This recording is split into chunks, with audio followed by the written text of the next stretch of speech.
Hello everyone. In today's video we are going to talk about controlling relays and the problems that can occur during this. Here I have two relays. One is rated at 24 volts DC and the other one is rated at 5 volts.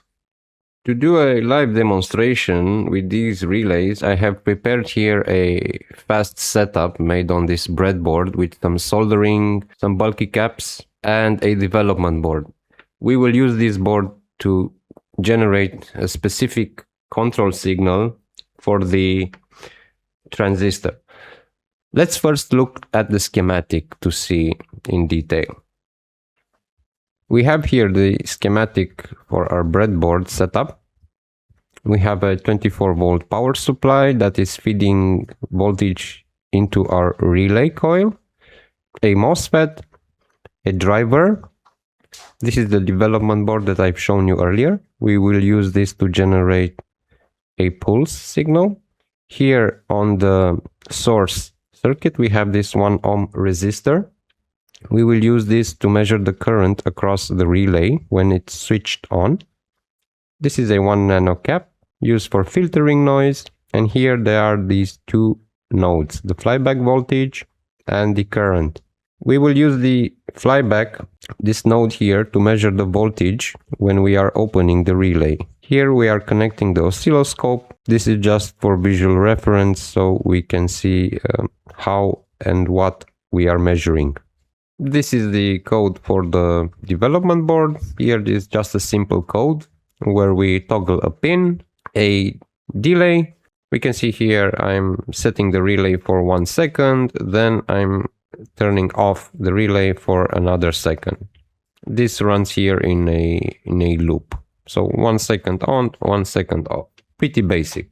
Okay, so let's plug everything on, connect the relay to our crocodile clamps, and let's see what happens when we turn on the power supply. We can hear the relay already clicking. Here we have the oscilloscope connected, and let me put another probe here so we can check the voltage. My camera is a bit rigid. So I will place the voltage probe across the relay, the contacts. Maybe let me some exposure. Yeah. Okay, so we have the voltage probe connected to the output of the relay, this black wire here. And the other probe, this one, is connected directly on the 1 ohm shunt resistor. I don't know if you can clearly see it. It's over there, that 1 ohm resistor. Let's go back to the oscilloscope. Yeah, it's pretty hard to do content on YouTube sometimes, especially with a setup like this that can become quite easily messy. Let's see what we have here. Let's focus on a bit on the yellow channel. This is used for measuring the current through the relay. Let's set up the probe, and I will try to use amps. On a 1 ohm resistor we get 1 amp for each volt. So at 1 amp we should read 1 volt, 100 millivolts for 100 milliamps. So here I will just set this to 1 volt per amp. This is the scaling for our trace. And let's connect the board. Okay, now we have the tick. Let's scale down a bit more. So we are at 10 milliamps per division. This should be enough. Let's configure the voltage channel as well. I will place here the green trace. Here the probe is set at 100 division ratio.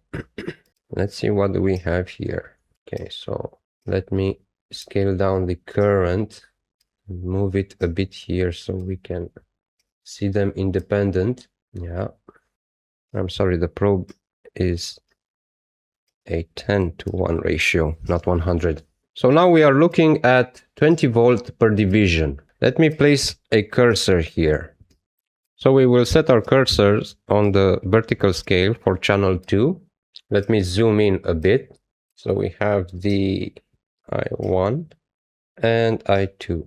So remember, we are working with a 24 volt relay. And here on the scope, we have 20 volt per division. And we can see a spike. Let me trigger this. Yeah, I just froze the screen. So we can see here the current through the relay is dropping. That means the contact is opened, and we can see what happens with the voltage. So we are at 20 volts and we have 3 divisions and a bit here. So there is a huge voltage spike of approx 60 volts. That's almost 3 times the power supply value. This is quite huge, and this can damage your transistor and cause other issues related to EMC, EMI in your circuit. Before we continue, I have set up here the LCR meter. I will use this to measure the inductance of the relay's coil. This is just to get to understand a little bit and explain what's happening, where that voltage spike comes from. So here we have on the bottom side, we are measuring 2.2 henries and a resistance value of 1500 ohms. This is the datasheet for our 24 volt relay. We have this model right here, the G5LE1, rated for 24 volt. Now, what I'm looking here for is the resistance of the coil. And we can see there are only some current ratings, some voltages, but no information about the resistance of the coil. On some datasheet you have this information, on some you don't. Also, the information related to the inductance of the coil. This is very rare in the datasheet parameters.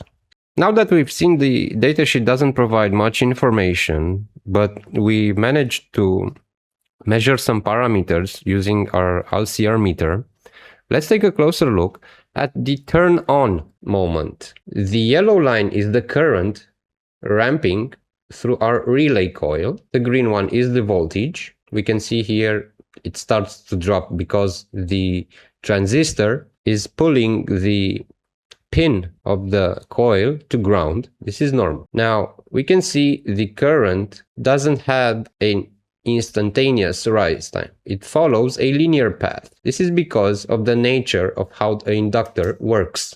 And here is a simple math relying on this formula that gives us the current over time.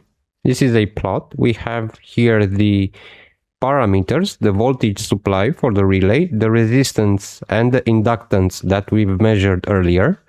This is the time constant. This represents how much time the current needs to reach 63%. This is pretty standard. This is the time scale for our plot. I usually prefer to use this 5 times the initial constant. And here we can see the current follows that linear path that I was talking about. Now that we've seen what happens during turn on of the relay, let's focus on the turn off. This is the moment where we have that huge voltage spike that we're trying to avoid. Here we have the yellow line again representing the current and the green line representing the voltage across the inductor coil, across the transistors in.